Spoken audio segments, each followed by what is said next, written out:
To all my digital creators out there, here's what you're going to do. Add more personality. Tell your personal story as to why you want to sell this product.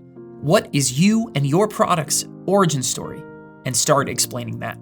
Kind of like when we started our very first business, trainbaseball.com. There were a lot of baseball training sites and more YouTube channels popping up like that all the time. But what we did is we took my brother Brian's sort of unique story of being kind of a smaller guy, an undersized baseball player who became a college All-American, and made that front and center when selling those digital products. And that story sold a lot of products for us. Come and see how an undersized, unrecruited player became a college All-American. And that was one heck of a headline. So listen, you suck at marketing, but you don't have to. If you are ready to see how more than 23,000 creators have used SamCart to sell more than $2.1 billion of their own products, goods, and services, then head over to SamCart.com and grab a free demo today.